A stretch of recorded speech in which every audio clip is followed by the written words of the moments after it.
Kita juga nak bercakap tentang bagaimana kita nak mematuhi dan juga terus positif dalam mematuhi arahan pihak berkuasa. Untuk kita bersama pada pagi ini, sudah semestinya tetamu cukup istimewa, Datuk Nazim Johan ataupun dipanggil Tok Ki, Ketua Aktivis Persatuan Pengguna Islam Malaysia PPIM. Assalamualaikum, selamat pagi Tok Ki, apa khabar? Waalaikumsalam. Alhamdulillah. Okey lah sampai sini. Okey, satu perkongsian juga untuk kita bawa dan kita gambarkan pada pagi ini. Beberapa arahan telah pun dikeluarkan, khususnya daripada Yang Amat Berhormat Tan Sri Muhyiddin Yassin dan juga pihak Ketua Polis Negara ataupun daripada PDRM sendiri. Jadi dalam hal ini arahan itu adalah untuk mengawal pergerakan dan juga menghadkan pergerakan. Apakah sebenarnya antara penghadan pergerakan yang perlu kita patuhi dan perlu kita fahami sebagai seorang rakyat Malaysia yang kita tahu pergerakan ataupun travel itu ada beberapa masanya tidak boleh dielakkan, Tok Ki? Yalah, saya rasa rakyat perlu sedar kita ni menghadapi satu masalah, bukan kita seorang, maknanya satu negara, in fact satu dunia. Jadi kita kena memberi kerjasama sebaik mungkin. Dan kalau tak sure tu kena dapat penjelasan. Pasal benda-benda macam ini kita lihat kalau ada di antara kita yang tidak mematuhi apa yang diarahkan, maka benda ini akan menjadi rosak. Maknanya dia akan putus. Kalau kawalan nak dibuat di satu tempat, lepas tu benda ada pergerakan juga secara terang-terangan ke ataupun secara bersorok ke. Jadi usaha yang dibuat untuk kerajaan untuk menghadkan penularan wabak ini akan terganggu. Jadi ini perlu jelas dan setiap rakyat Malaysia pun perlu faham. Maknanya ini adalah untuk kepentingan bersama. Kadang-kadang kita ni tak adalah kita sendiri aja ke. Jadi kita kena faham, tapi kadang-kadang ini yang telah terjadi. Tapi sebenarnya ialah kita tak nak cerita sangat, tapi kita kena sentuh sikit. Perkara seperti ini merupakan satu budaya. Kita kena memahami budaya. Kadang-kadang kita ambil mudah, tak apalah, tak ada benda. Jadi budaya yang mudah ni telah menjadi kita punya amalan. Jadi tak apalah, kita nak cuti ke nak apa benda, nak balik kampung. Jadi kita pun mungkin tak faham juga. Pasal kalau tidak nanti bawa balik ke kampung pula penyakit tu. Jadi benda-benda seperti ini perlu penjelasan. Dan saya rasa kita minta pihak kerajaan mempunyai satu nerve center untuk memberitahu. Contohnya kita dihujani pertanyaan. Okey, kalau dia ada workshop, boleh buka ke tak boleh buka? Pukul berapa? Workshop yang macam mana? Betul, dia pula buat kilang emas.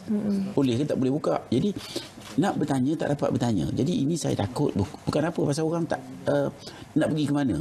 Ya, nak ke hotline pun tak dapat. Jadi of course yang itu masalah, tapi rakyat yang menengok TV hari ini kena sentiasa bersabar dan mematuhi apa yang boleh dahulu. Sementara langkah-langkah lain diambil oleh pihak-pihak untuk menjawab pertanyaan.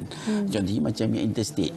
Kalau saya duduk di PJ dengan apa ni, contohnya Gasing, Bukit Gasing, dia satu line je. Ada kena minta permit. Pasal bila kita tanya, dia kata kalau 10 minit perjalanan pun kena minta permit. Jadi kadang-kadang ada area yang kita kurang faham. Dan jadi orang jadi serba bila kita tidak mempunyai jawapan. Jadi dia jadi macam huru-hara sikitlah. Jadi kadang-kadang dalam kita ni pula ada yang seronok, yang hantar macam seronok, excitement, tak boleh bergerak. Jadi kita tak perlu juga benda-benda seperti itu untuk menambahkan lagi masalah yang sudah ada. Maknanya kita kena secara positif buat sesuatu, jangan menambahkan problem yang hendak ditangani oleh pihak berkuasa. Cuma selain daripada perintah itu tadi untuk mereka yang bekerja, diarahkan bekerja di rumah dan sebagainya, dan ada masa-masanya kadang-kadang perkara itu menyebabkan ramai mengambil kesempatan. Mereka ingat mereka ni diberi cuti, jadi mengambil kesempatan pula untuk ke tempat lain, sedangkan arahannya untuk mereka sentiasa bersiap siaga di rumah. Ya, untuk mengurangkan penularan. Yalah, tapi mungkin juga itu pun ada kesilapan di pihak mungkin pengumuman. Pasal bila saya pun dengar, jadi kita mungkin ingatkan okey duduk atau balik kampung tak apa, jangan keluar, tapi mana mungkin mesej itu kurang sampai kepada rakyat Yang contohnya janganlah bawa balik disease ni balik ke kampung jumpa mak buat apa. Bapak ke benda ni. Jadi mungkin kurang kefahaman dan mungkin mereka juga perlu dijelaskan lagi dalam kumpulan yang mana melalui web ke melalui apa yang rakyat boleh sentiasa berinteraksi. Macam mana nak handle kes yang macam ni. Contohnya dia tidak faham apa yang dia perlu buat. Jadi maknanya kita kena mencari kaedah rakyat juga selain daripada duduk kat rumah buat sesuatu yang produktif lah. Maknanya kena fikir juga ni. Kalau tidak 2 minggu pun pengsan juga. Apa nak buat? Apa dirancang dengan anak-anak. Anak-anak pun tak sekolah. Apa nak dibuat? Nak mengaji ke? Nak baca buku ke? Nak apa benda kena dirancang. Selain daripada ibu bapa ni sendiri. Ibu bapa pun nak bersama. Apa yang dibuat contohnya? Macam mana nak mengatasi COVID ini? Tapi kalau saya rasa lah, kalau semua concern, dia akan jadi satu jawapan juga. Ni saya tengok ada juga mereka yang tidak concern. Cuti. Ada yang seronok menganggap ini sebagai cuti. Jadi perkara-perkara seperti ini perlu diberi pencerahan apa yang perlu dibuat dalam masa 2 minggu ini kalau kerja pun tak ada. Pasal bukan masalah kerja saja. Masalah yang kerja tak ada gaji. Jadi itu pun isu juga tu. Jadi macam mana nak diatasi? Maknanya supaya perjalanan tidak menjadi sukar dengan adanya jawapan yang jelas. Macam saya cakap tadi lah, factory tu tanya. Saya hantar mesej pun tak ada siapa jawab. Boleh ke nak buat? Dia satu lagi tu factory buat ini. Sanitizer. Cuti ke tak cuti? Boleh ke dia buka? Jadi siapa boleh bagi permit? Jadi benda-benda seperti ini saya rasa perlu mempunyai satu center, nerve center yang mengawal segala-galanya, mengkoordinasikan keperluan rakyat hari ini. Okey. Tetapi dalam hal itu sebenarnya Tok Ki, sebenarnya apa yang lebih penting adalah arahan sudah diberikan. Pemahaman kepada rakyat sudah pun disampaikan melalui media massa dan sebagainya. Cuma penerimaan itu rakyat seharusnya sudah lebih matang dalam kita menilai sebenarnya masyarakat yang sudah pun milenial ini perlu lebih tahu bahawasanya penyakit itu boleh merebak dan juga tertular melalui sentuhan dan juga melalui kontak rapat. Jadi maknanya sebagai seorang manusia yang mempunyai pemikiran yang matang dan boleh berfikir secara waras, maka kita perlu menjarakkan perhubungan dengan masyarakat dan juga manusia lain. Makanya arahan itu boleh ditamsilkan sebagai kita menghadkan pergerakan, kita pastikan kebersihan diri dan juga kita pastikan agar kita tidak bersifat pentingkan diri. Itu yang masalah nombor satu tu. Yang pentingkan diri tu. Yang pentingkan diri. Pasal tengok kalau beli barang pun luar biasa. Habis orang lain tak payahlah, kita seorang je. Kerana nak beli barang tu stok saya ingat setahun pun ada. Jadi pasal kita pun sebenarnya saya rasa kerjaan buat ni cantik dah. Pasal kalau ditutup kedai, then orang akan jadi huru-hara. Nak beli barang ni, kedai tak tutup. Barang boleh beli lagi. Jadi saya rasa kita harus melihat perkara ini sebagai satu ujian, test kepada kita rakyat Malaysia untuk menghadapi cabaran-cabaran kehidupan. Maknanya kena tahulah apa benda yang patut dibuat, yang tak dibuat.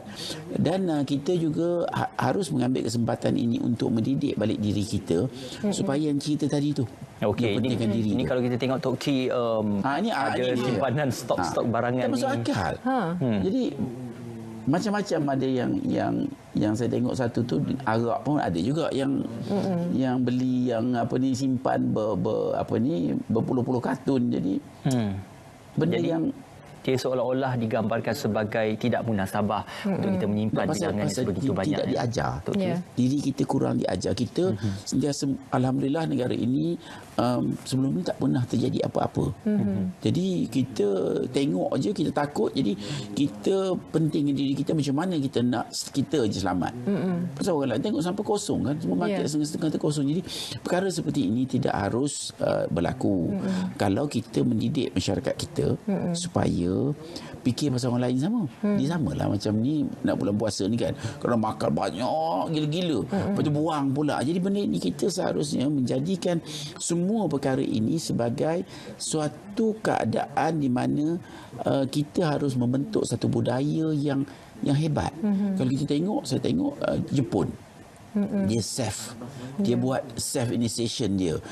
Yang mereka sendiri tanpa apa-apa paksaan, dia sendiri terus buat. Jadi kuranglah dia punya penularan. Jadi tapi okeylah, saya tengok sekarang ni pun dah dengan ada arahan ini, maknanya kenduri kahwin pun terpaksa tangguh.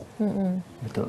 Ada yang sudah pun mula menangguhkan Ya, dan juga ya, membatalkan ya, ya, acara-acara Tapi keramaian. dia nikah dia tak tangguh. Nikah tu yang wajib nikah didahulukan. diteruskan. Tapi untuk nikah pun ada beberapa majlis agama Islam yang memberi garis panduan supaya hanya yang wajib saya hadir. Iyalah. Pengantin, pengantin, wali dan jurunikah, saksi. Itulah dianya. Maknanya itu yang penilaian itu kadang-kadang kita beku. Kita tidak melihat perkara itu sebagai satu tambahan kepada apa yang dibuat itu. Contohnya macam ni lah, ni mungkin orang marah kat saya, tapi saya rasa yang saya dengar itu yang nurse tu, yang cuci tangan tu kan, yang kata kaedah tu, ada orang kata memanglah engkau siapa nak buat kenyataan kan, tapi saya rasa kita rakyat Malaysia harus berlapang dada melihat apa-apa usaha ke arah kebaikan itu disambut dengan okey. Maknanya kalau kita anggap itu tak okey, jadi orang lain jangan masuk campur. Benda ni masalah semua orang. Jadi kalau siapa nak contribute, tapi kena betul lah. Pasal kadang-kadang news tu ada juga tak betul. Kadang-kadang saya tengok, kita pun tak tahu, contohnya yang sanitizer, sebenarnya sabun pun patutnya boleh. Tapi orang kata kena alkohol 60-70%. Siapa yang buat kenyataan? Jadi sebab itu saya kata Nerve Center ini perlu menjawab soalan-soalan ini, supaya rakyat tidak jadi terkeliru sekarang ni, dan nak cari yang ada alkohol, yang lain tak boleh. Wahal macam-macam. Bukan satu benda saja jawapan. Jadi rakyat kena mendapat penjelasan daripada center ini yang mengeluarkan berita-berita yang telah disahkan. Jadi perlu ada. Toki, dalam kita melihat sifat manusia ini untuk mematuhi setiap arahan itu, kalau dinasihatkan kadang-kadang tidak jalan, ataupun ada yang kata dinasihatkan itu kadang-kadang tidak efektif. Kita galakkan untuk menjaga kebersihan, kadang-kadang tidak efektif. Adakah sudah sampai kita perlu memberi amaran atau perlu menguatkuasakan undang-undang baru masyarakat akan mengikut dan juga melaksanakan apa yang diperintahkan? Saya rasa perlu sangat. Perlu sangat, pasal masyarakat kita tidak dididik. Kalau dulu saya ingat kan, duit masuk mulut pun mak bapak elok je. Duit tu kan, yang shilling ni ada budak-budak kecil masuk mulut apa benda, dan dia barang yang apa ni, yang tidak bersih. Contohnya lah, ini saja contoh ya. Masa saya tengok di masjid, masuk masjid, tempat yang suci, bersih dan suci, tapi dia kadang-kadang pakai kasut, dia begitu jauh tempat tak ada, dia pergi ambil sembahyang pakai kasut tidak, terus naik ke masjid, pasal dia tidak faham. Mana ini yang kefahaman yang kita kena bawa kepada masyarakat kita. Pasal dalam Islam cukup jelas, ialah cara pembersihan, bukan setakat bersih, kena suci pula lagi. Tapi adakah masyarakat kita faham? Masalahnya kita telah mungkin tidak mengambil ajaran ini sebagai satu benda yang harus diamalkan. Pegang sana, pegang sini, macam anak-anak kan. Maknanya macam mana? Masuk lift, pegang ni, pegang sini. Naik eskalator, pegang tangan, pegang. Jadi benda ini sebenarnya perlu dididik supaya ia menjadi budaya dalam masyarakat kita. Ia tidak maknanya kita kena didik anak-anak kita jangan buat kerja yang tak bersabar dan cerita. Kalimat saya biasalah bercakap dengan budak-budak kan. Pergi mana-mana kalau boleh tak payah itu tangan masuk poket. Pasal yang lift tu sebelumnya orang pegang apa pun tak tahu. Jadi tak payahlah benda yang tak perlu kan. Jadi ini macam tuan sebut tadi amat perlu supaya dia jadikan budaya mengikut arahan. Mengikut arahannya pun biasa tak ikut. Kita tidak mendidik masyarakat kita. Kalau ibu bapa cakap kau buat macam ni, buat macam ni. Maknanya tidak ada arahan yang diikut secara total bagi mengelakkan sesuatu benda. Kadang-kadang contohnya budak-budak jangan pegang. Dia pegang juga. Pasal dia tak tahu. Pasal benda tu mungkinnya racun dia benda. Tapi kalau dia tak pegang, dia tak adalah kena racun. Itulah. Bila kata jadi, jangan balik kampung. Jangan balik. Ada betul. Pasal kadang-kadang bukan semuanya boleh dilihat sebagai satu justifikasi. Kecuali dah sesak, ada sakit ke, kematian ke, yang tidak dapat apa dikata ditangguh lagi. Okeylah. Tapi kalau kita nak ambil itu sebagai satu kaedah semata-mata untuk kepentingan diri, maknanya kita akan rugi lahir juga. Jadi kita kena bersungguh dalam konteks ini. Maknanya ini merupakan satu pengalaman untuk kita mengajar masyarakat kita supaya mematuhi. Pasal kita tidak, so kebanyakannya cukup ringan kan. Jadi kalau traffic light merah pun Jalan juga. Kuning lagi laju. Kuning lagi laju. Patutnya perlahankan kan. Dia jadi benda-benda seperti ini supaya kita menerima arahan sebagai satu benda untuk mempunyai kehidupan yang terurus. Untuk dipatuhi. Mak bapak cakap pun tak dengar juga. Jadi mana nak pegang? Benda lain pun tak diambil sebagai satu undang-undang, apa lagi orang lain. Sebab tu ialah dalam Islam sebut kena ikut arahan ibu bapa, ketua, semua tu kena ikut lah. Kalau tidak dia tak jadi. Pasal kita contoh dalam askar kan, kalau askar yang banyak tidak pergi menembak, dia kena ikut arahan, jam sekian-sekian tepat nak tembak sekali. Kalau yang rasa pandai pula dia buat tembak dulu nanti kan. Jadi benda seperti ini nampaknya mudah, tapi ia amat penting bagi kita mendidik masyarakat kita bagi tempoh selepas ini. Dan sementara cuti ini pun mungkin salah satu benda yang perlu diajar kepada anak-anak adalah kebersihan dan ikut arahan. Ya. Dan diamalkan secara betul-betul lah nak mengajar. Proses nak mendidik pun bukan mudah, tapi inilah masanya juga kita ambil kesempatan. Pasal kalau tidak tak akan duduk je. Tak buat apa-apa kan. Teladan ibu bapa juga penting. Menjadi contoh. Inilah peluangnya. Kalau tidak nak jumpa anak-anak pun kadang susah kan. Hanya ambil peluang. Gunakan masa ni apa nak buat ni dalam masa 2 minggu ni. Apa yang kita nak achieve. Ya. Cuma Tok Ki, selain daripada masyarakat yang perlu mengambil tahu tentang arahan ini, ada juga kes-kes di mana peniaga-peniaga mengambil kesempatan. Kita lihat beberapa kes. Itu pun salah satu. Tadi tu pentingnya diri tu. Kadang-kadang memang saya pun dapat ada aduan telur 70 sen pun ada dijual. Sebiji. Jadi benda-benda ni contohnya macam sanitizer. Saya berhubung dengan mereka yang bekal dalam industri ni.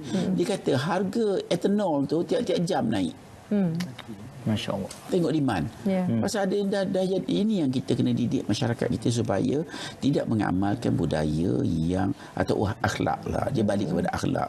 Kita tak boleh sebagai orang Islam tak boleh kita ambil kesempatan. Tapi itu yang kita ambil, bila lagi nak buat duit. Okey. Dan apabila Tok Ki juga bercakap tentang mengambil kesempatan oleh peniaga, ada juga peniaga yang memaparkan iklan-iklan kononnya pemakanan ini boleh menjadi sistem imun kepada ataupun penawar kepada COVID-19 dan sebagainya.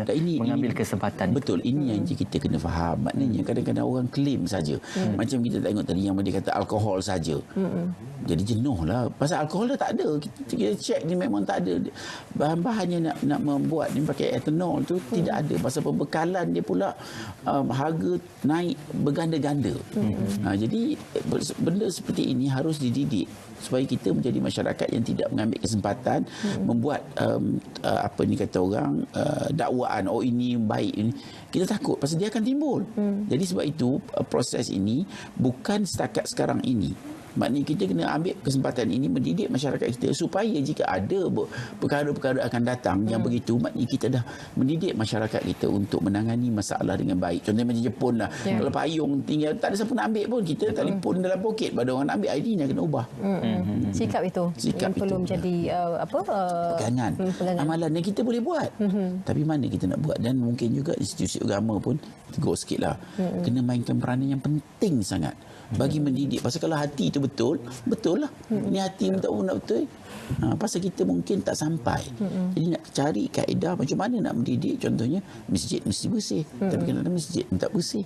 Jadi macam mana? Jadi peranan institusi agama amat penting dalam keadaan ataupun dalam kita menjalani cabaran yang akan terus mendatang. Okay. Semua pihak perlu memainkan. Baik, satu perkongsian cukup baik juga. Terima kasih kepada Tok Ki kerana berkongsikan pandangan tentang apa yang boleh kita lakukan dan juga bagaimana kita menangani situasi wabak COVID-19 ini.